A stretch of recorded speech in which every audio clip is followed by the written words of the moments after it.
And we are back once again with another exciting episode of What Up Doe.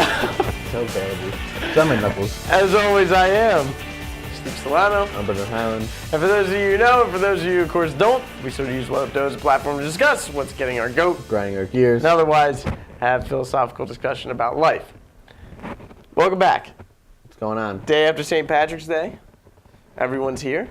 Yeah. Present and accounted for. And that's all I have to say about that. Now, moving on. What I wanted to talk about today was something that I actually put a Facebook status up about a couple moons ago. Maybe not moons. It was like a week ago. Maybe a week ago. So like You maybe were pretty fired up about it as well. I saw the post and I was like, oh, he's... Yeah, you could tell I was in a bit of a mood. I was in a bit of a mood. Okay, well, all right. Let me just. I'll tell you what it is, and then I feel like it comes with a couple caveats, though. All right, it's not. Caveat, not caveat. Caveat. Okay, fine, whatever. Keep going. Tomato. Yeah, right. All right. Don't So Jersey, it comes. South Jersey. I'm gonna preface it with a couple things. All right. It comes with a disclaimer. Did you hear the last one? Okay, a disclaimer. Yeah, I heard it. I'm just gonna ignore it. Okay. All right. So anyway, here was the status. The status was something along the lines of. It was a bit bitter, I suppose. Okay, so. I said something to the effect of, I long for the day where I can go into a college class where everyone's done the reading ahead of time so we could actually have a discussion about like what's going on. But maybe that's expecting too much of higher education. Yeah. Yes. Yeah, okay. That was what you're... That was like the crushing blow I dealt at the end. Like, I'm not talking about... That was like the, I'm a bitter college kid. Yeah, well, no, it's not bitter. Here, and I'll explain. There's like there's like a couple layers to this cake, okay?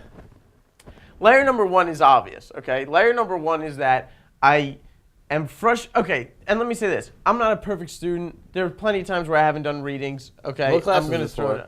Philosophy? Sometimes it's philosophy. Okay, so different classes demand different things, okay? So like history classes, I feel like good class to read in.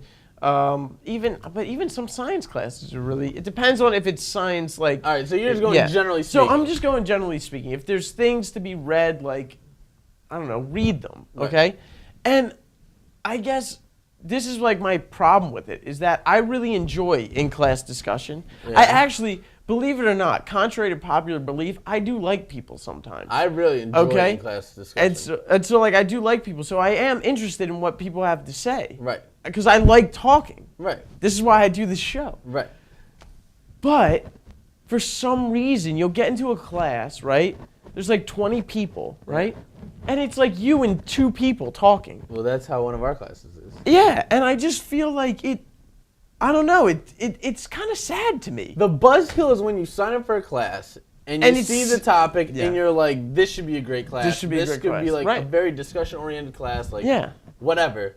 You get there and you realize the kids in your class don't speak and you're just like, this is going to be miserable. And look, I understand, there's a couple things. I understand people are comfortable with different levels of public speaking, right? So it could be that there are kids in the class who don't want to speak, but then you get a paper written by them. It's the most masterfully written thing. Yeah. And I've seen that happen, right? Eloquent and it's brilliant, okay? Grammar is just, it's just stunning. You know, it's a stunning thing. So my beef with it is, and then it got me thinking about class participation as a whole. Right. Whether or not, because like some teachers will grade you on it. Or so now I'm thinking, class participation. Should it be mandatory that you have to say something in the class? No. And see, I think it should be. But I think that's absolutely outlandish. But don't you think? Because here's my take on it. Okay. You're saying right now it's mandatory for somebody to speak, right? You think it should be? I think so. Okay, so what if somebody speaks and their statements are just absolutely off the wall, not even accurate, like nowhere near the topic of the reading? Like this kid is clearly just talking, but he's not understanding what's going on. Okay. So you're saying even if so then you get people trying to fake it, you're saying? Yeah, and then it's just like why even open your mouth at that point? Well, I mean, I feel like you could entertain some other ideas. I guess I feel like I'm kind of romanticizing the idea of class participation a little bit. Yeah. I just think that I don't know, the idea of college, you could get into a whole thing about higher education and college, but the purpose is sort of this. Right. Is to really get into the nuts and bolts of something and not just like spark notes. Because I'll be honest, right? So I was never a big fan of reading. I know it's this no, I'm not thing. either, believe right, me. so I really wasn't. And then So like, yeah, in high school, I missed out on reading all these great books, and like A Clockwork Orange is a good example, right? Had to read A Clockwork Orange. Yeah. Great Gatsby. Great, and see, like I've read it since. No, I haven't. You have to go back. And everybody's like, "You didn't read Gatsby?" And I was like, "Why would I read it if I don't have to?" Right, but see, like you have to go back and get it now. That's what everybody tells me. You have to. But also, I think so. Like I'll just like Clockwork Orange is an example for me, right? Like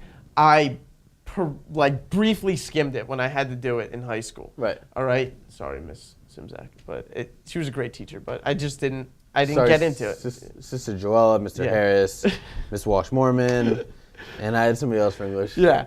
But anyway, so I couldn't get it. But then after the class, right, a couple of years ago, I read it.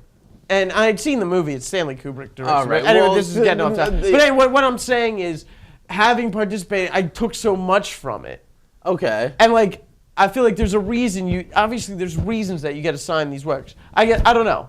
These are my feelings. My feelings is I feel like we could make, and here's what it is. People complain about class is so boring. This class, that's a different. And I feel like that's fault different. Sometimes of the students. Yeah, no, I agree with that. I absolutely agree with that. I 100% agree with that. Right. But I also think that it's on one.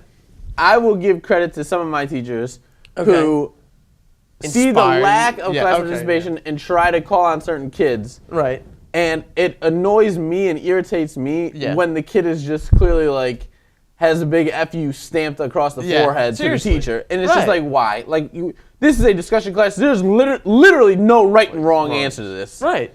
And like you get nothing. That bothers me. Yes.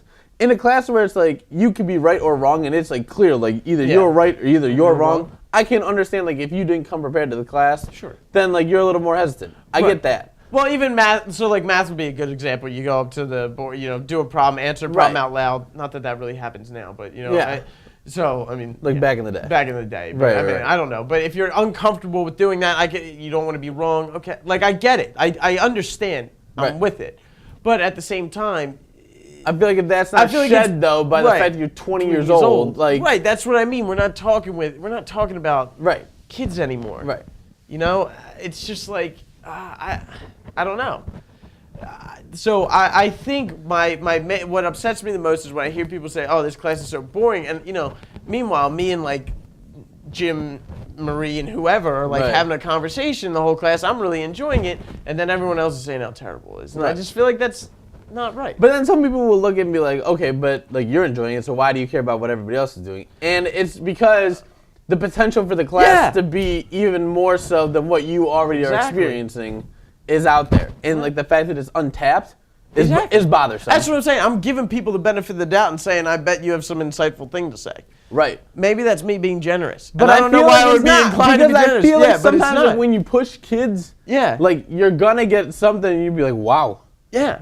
First of all, he speaks a lot more eloquently than I envisioned. Yes. And second of all, like he actually isn't as dumb as I anticipated. Well, I'll tell you when it happened a couple days ago in like a media ethics class I was taking, right? This one kid who's a bio major we were talking about some little part of genetics had to do with our ethics class, drops this huge knowledge about biology. It was phenomenal. Right. And I'm sitting there, I'm like, oh, this is, like I'm learning from a kid my own age. Right? Yeah. And we're all learning. Like the professor, we didn't know. And they're not a biology major, right? So we're all sitting and listening to. He just was dropping bombs of knowledge all over just detonating in my brain. I was so excited about it. But I don't know. I mean, why go to school? Like, why? Because I don't get some kids. Well, I do get that's it. different. That's stupid. But no, like there's some kids that are just content with like chilling in the back of the class and getting like A's and B's on all the papers and tests and like whatever. Right, and it's fine. Yeah, but like that also is like somewhat not annoying to me because like I get it, but it's just like why not like try? Especially like when the teacher is clearly like struggling and he calls on you, and then it makes everybody feel awkward. Oh my god! Because like our teacher will literally sit back there and he'll even say to people like, we had like a guest teacher like the other day, he's like, that side of the room, they're tough to get a word out of. And I'm like, yo, like, it's true. Come on, guys, like he is calling you out and you're not doing anything. Yeah, that's miserable. It's bad. Also, I have a big beef with this. Okay. People that say that attendance should count as class participation. No. That's outrageous and outlandish and absurd. I can't handle that. Teachers that are like, if you show up to every class, I give you 100 participation points. Shut up. I don't want you for class. I'm sorry if I offend you, but that's not the same. Yeah. I should show up to class. You can give me bonus points for showing up to all the classes. Yeah. I have no beef with that. I agree. But don't start telling me that when I show up to all the classes and Joe Schmo sits in the back of the class and does nothing, does not open his mouth once, we're on the same level of participation in the class. It's not happening. Well, also, this is also a thing. People think that showing up is enough. Yeah. And that's to some degree, it is. It's not, though. But it is for them. Oh, for them. Well, that's what I'm saying. If you cultivate, we're really good. But I'm saying, if you cultivate this kind of behavior, the idea that, okay, my physical body is in the room, that's enough. That's not enough. Enough. That's not what you signed up for. Everyone understands that you're going to go. That's why you're enrolled. Well, everybody expects you're going to go. Yeah. Well, see, this is what I'm saying. You've even taken it down a step. Like, oh, we expect the kids to show. It's just stupid. Like, you enrolled in the class. That's your agreement. Why wouldn't you go? Your parents are spending an X amount of dollars. Yeah. Or you're paying, and or you're going to pay back this loans. Is not coming from a kid who's never skipped. Look, I've skipped a class. I've done, but everybody who knows me knows. Yeah. Not the brightest. Not the most poignant. Is that the right word? No, you're a good speaker. With time and stuff. Oh, yeah, on time. Oh. Punctual. Yeah, thank you. I was going to say poignant. Poignant would be your speaking skills, but anyway. I'm not that either. But that's okay. Yeah. I mean, we still love you. The people love you. Well, yeah, I like to think They're cheering right now for you. I can hear them. Some probably, there's one cheering. Yeah, there's one cheering right now. Some people are probably laughing at the screen right now. Yeah, that's true. Or they're like, who are these knuckleheads and why what are they is this talking a topic? about? So anyway, I'll shout out to Gina Malfa because she said something funny on it. She goes, "Where do you think you go, Harvard or something like that?" I know that was funny. But okay, and again, I'm not saying it from a place of trying to be condescending or anything like that. I'm not saying that I know more than people, so I want them to. It's not like that. I want to take and I want to learn. Right. So that's where it comes from. That's why I'm about to Tommy Webb, one kid who watches the show all the time. But he always gets on my case for asking questions. Yeah. He's like, yo, why do you have to ask so many questions? And my questions are literally like with him, who is there? Where are we going? When are we going? Like, very basic questions. He's like, Brendan, I don't have time for this. I'm like, what else are you doing? Like, just give me the information that I want. Like, and people get mad now when you ask questions. This is a backwards world. It completely baffles me. It's befuddling. It is. It blows my mind. Yeah.